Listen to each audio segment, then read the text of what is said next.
اعوذ باللہ من الشیطان الرجیم بسم اللہ الرحمن الرحیم۔ سب دوستوں کو السلام علیکم، امید ہے آپ سب لوگ خیریت سے ہوں گے۔ دوستو، یہ ہم ایک نئی سیریز شروع کر رہے ہیں۔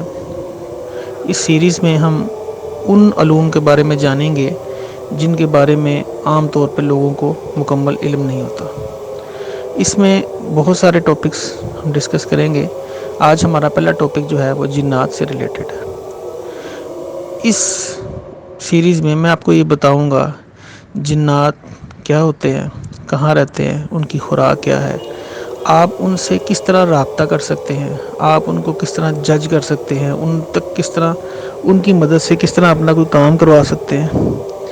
یہ سب چیزیں اس سیریز میں جنات اللہ تعالیٰ کی پیدا کی ہوئی ایک مخلوق ہے جس کو اللہ تعالیٰ نے آگ سے پیدا کیا، ایسی آگ جو بغیر دھوئیں کی ہے۔ جنات انسانوں سے پہلے اس قرآن ارض پر آباد تھے۔ ان کے متعلق قرآن شریف میں کچھ آیات ہیں، ان کا سب سے پہلے ان کی تلاوت کرتا ہوں۔ بسم اللہ الرحمن الرحیم۔ یا معشر الجن والانس، اے گروہ جن و انس۔ اسی طرح وما خلقت الجن والانس الا لیعبدون، اور میں نے جنوں اور انسانوں کو فقط اس لیے پیدا کیا کہ وہ میری عبادت کریں۔ فسجدوا الا ابلیس کان من الجن ففسق عن امر ربی، تمام فرشتوں نے سجدہ کیا سوائے ابلیس کے، وہ جنوں میں سے تھا اس لیے اس نے اپنے رب کے حکم سے سرکشی کی۔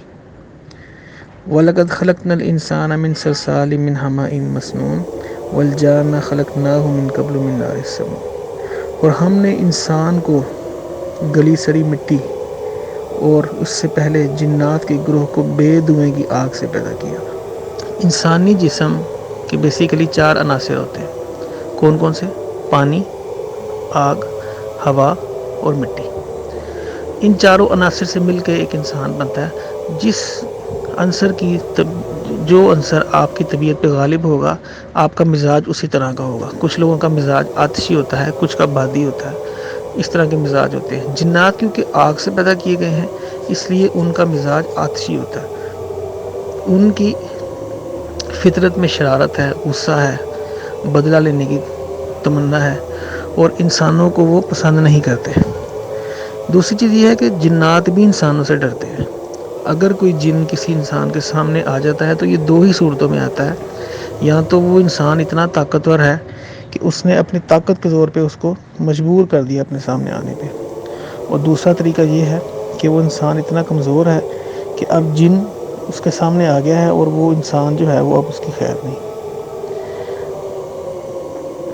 ناظرین، زمانہ قدیم سے انسان جنات سے کچھ فوائد حاصل کرنے کی کوشش کرتا رہا ہے۔ یہ فوائد کیا تھے یہ میں اب آپ کو ایک ایک کر کے بتاتا ہوں۔ سب سے پہلا ہے، جب کوئی شخص بیمار ہو جاتا تھا یا اس کو کوئی ایسی بیماری لاحق ہو جاتی تھی کہ طبیب اس کا علاج نہیں کر پاتے تھے، تو لوگ عموماً اس کو جنات کی بد نظری تصور کرتے تھے اور اس کو ٹھیک کرنے کے لیے کھانا، خوشبو، دونی اس جگہ پر جا کے رکھ دیتے ہیں جہاں پہ جنات کے آنے کا گمان ہوتا، تاکہ وہ اس رشوت کو قبول کر کے اس انسان کے ایذا رسانی سے باز آئیں۔ اب اس پوائنٹ میں 2-3 چیزیں ہیں بڑی امپورٹنٹ۔ نمبر 1، جنات کے لیے کھانا۔ پہلی چیز، جنات وہ کھانا نہیں کھاتے جو انسان کھاتے ہیں۔ تو جنات کیا کھاتے ہیں؟ جنات کا کھانا ہڈی جس میں گوشت نہیں لگا ہوتا، یہ جنات کا پسندیدہ کھانا ہے۔ نمبر 2، خوشبو۔ خوشبو وہ خوشبو نہیں جو ہم لوگ لگاتے ہیں، خوشبو عطر۔ اس میں ہمارے پاس کچھ بخور ہوتے ہیں جن کو جلایا جاتا ہے، خاص قسم کی خوشبو ہوتی ہے جیسے لبان، گوگل، اس طرح کی۔ یہ کچھ جنات کی پسندیدہ خوراک ہے، اس کی خوشبو۔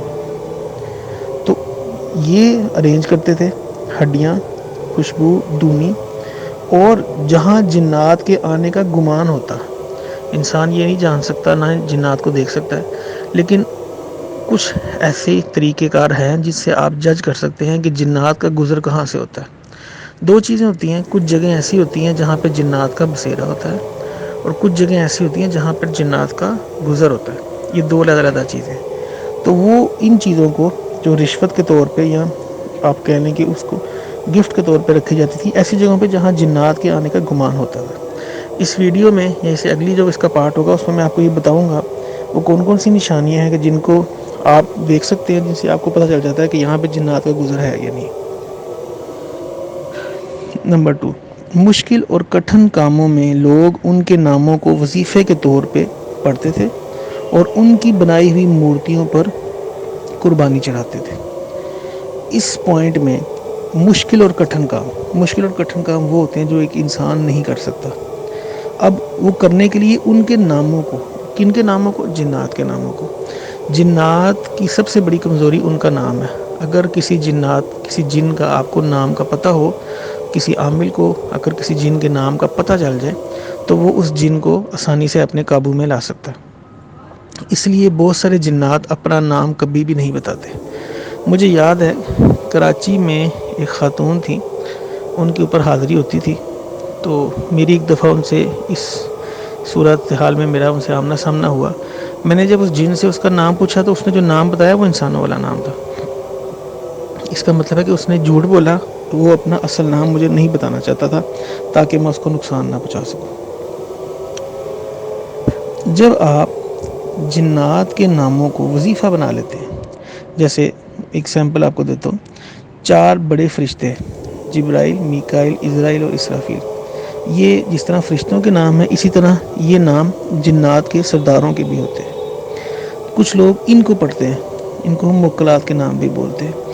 ایک نام کو جب آپ مسلسل پڑھتے رہتے ہیں تو کئی ہزار دفعہ ایک اسپیسیفک طریقہ کار کے تحت، تو اگر آپ کے ارد گرد کوئی ایسا جن گزرے جو اس نام سے واقف ہو یا منوس ہو یا وہ اس نام کا خود اس کا یہ نام ہو، تو وہ لازمی آپ کے پاس آئے گا۔ ٹھیک ہے، ضروری نہیں کہ وہ آپ کو تنگ کرے، لیکن آپ کی طرف توجہ ضرور کرے گا، آپ کے پاس ضرور آئے گا۔ اور اگر آپ ایک خاص طریقہ کار پہ اس کا چلہ کر رہے ہوتے ہیں تو وہ پھر ہر روز آئے گا۔ پھر اس کے بعد ایک طریقہ کار ہوتا ہے، کس طریقے سے آپ نے اس کو مجبور کرنا ہے کہ وہ آپ سے بات کرے، یہ ایک طریقہ کار تھا۔ لوگ کاہنوں کے پاس جاتے تھے، عاملوں کے پاس، کاہنوں کے پاس جا کے ان کو پھول دیتے تھے، لبان دیتے تھے اور مختلف قسم کے تحفے تحائف دیتے تھے تاکہ وہ جنات کو حاضر کر کے ان سے اس کی بیماری کی شفا یابی یا مشکل کام میں امداد کی درخواست کرتے تھے اور ان کی ہدایت پر عمل پیرا ہوتے تھے۔ یہ طریقہ آج بھی بڑا کامن ہے۔ اس طریقے میں لوگ کیا کرتے ہیں، عاملین حضرات کے پاس جاتے ہیں۔ عاملین حضرات وہ ہوتے ہیں، کچھ عامل ایسے ہوتے ہیں کہ جن کے اپنے پاس جنات ہوتے ہیں، کچھ ایسے ہوتے ہیں کہ جو کسی دوسرے کے اوپر جن کو حاضر کر سکتے ہیں۔ اس طرح ایک آدمی کے اوپر اگر سایہ ہے تو وہ عامل جو ہوگا وہ کچھ پڑھائی کرے گا اور جن جو ہوگا اس آدمی کے اندر ظاہر ہو جائے گا۔ مطلب آدمی وہی ہوگا لیکن اس کی جو آواز ہوگی وہ بدل جائے گی اور وہ جو بول رہا ہوگا وہ جن بول رہا ہوگا۔ حقیقت میں وہ جو عامل ہوتا ہے وہ جنات کو حاضر کرتا ہے کسی انسان کے اندر اور پھر اس سے کچھ سوالات کرتا ہے اور وہ جو جواب دیتا ہے اس کے حساب سے وہ آپ اس کو پورا کرتے ہیں۔ بعض اوقات جن کوئی شرط بھی رکھ دیتے ہیں کہ مطلب کوئی کام کرنے کی عوض کہ کوئی بکرا یا کوئی چیز کسی جگہ پہ کوئی خاص عمل یا کوئی چیز پھینک کے آنی ہے، اس طرح کی چیزیں۔ آخری طریقہ یہ ہے کہ کچھ لوگ جب سفر میں کسی جنگل، پہاڑ یا مکان میں سے گزرتے تھے تو جنوں کے بادشاہ اور بڑے بڑے سرداروں کا نام لے کر ان سے پناہ مانگتے تھے اور اس مقصد کے لیے انہوں نے کچھ خاص کلمات، دہائی، فریاد کے مقرر کر رکھے تھے، وہ پڑھتے تھے۔ یہ بیسیکلی اسلام کے آنے سے پہلے یہ چیز بہت کامن تھی۔ اب تو نہیں ہے کہ اب مسلمان تو تل کرسی پڑھ لیتے ہیں، لیکن اس طریقہ کار میں جو جنات کا سردار ہوتا ہے، اس طریقہ کار کے حساب سے اس طرح کہا جاتا تھا کہ اس علاقے کا جو سب سے بڑا قبیلہ ہے، اس کا جو جنات کا سردار ہے، ہم اس کی پناہ میں آتے ہیں، اپنے آپ کو اس کے سپرد کرتے ہیں تاکہ اس علاقے میں موجود کوئی اور جن ہمیں تنگ نہ کرے، ہمیں نقصان نہ پہنچائے۔ یہ بات یاد رکھیں، جنات کبھی بھی کسی کے تابع نہیں ہو سکتے۔ حضرت سلیمان علیہ السلام کے علاوہ جنات آج تک کسی انسان کے غلام نہیں تھے۔ یہ بیسیکلی ایک ایگریمنٹ ہوتا ہے جو عامل اور جن کے درمیان ہوتا ہے۔ اس صورت میں عامل جنات کو کوئی کام دیتا ہے، وہ کرتے ہیں اور اس کے بدلے میں جنات کے لیے کوئی چیز کھانے کو یا کوئی جانور ذبح کر کے جس پہ اللہ کا نام نہیں پڑھا جاتا، اس طرح کی مختلف چیزیں کی جاتی ہیں۔ دوستو، آج کی اس مختصر سی ویڈیو میں نے یہ بتانے کی کوشش کی کہ جنات کیا ہیں قرآن شریف کے حوالے سے ان کے متعلق بتایا، اور یہ بتایا کہ ان سے کام کس طرح لیے جا سکتے ہیں۔ اگلی ویڈیو میں میں آپ کو یہ ایکسپلین کروں گا کہ وہ کون سی جگہیں ہوتی ہیں جہاں ان کا گزر ہوتا ہے، ان جگہوں کی کون کون سی خاص نشانیاں ہوتی ہیں، ان کو کس طرح چیک کیا جا سکتا ہے، اور پھر تیسری ویڈیو میں میں آپ سے یہ بتاؤں گا کہ جنات سے ہم کلام کس طرح ہو سکتے ہیں۔ تو امید ہے آپ لوگوں کو یہ ویڈیو پسند آئے گی۔ اس کو چینل کو سبسکرائب کریں اور اس کو لائک کریں، اور اگر آپ کے کوئی کمنٹس ہیں تو اس کو لازمی میرے ساتھ شیئر کریں۔ شکریہ، اللہ حافظ۔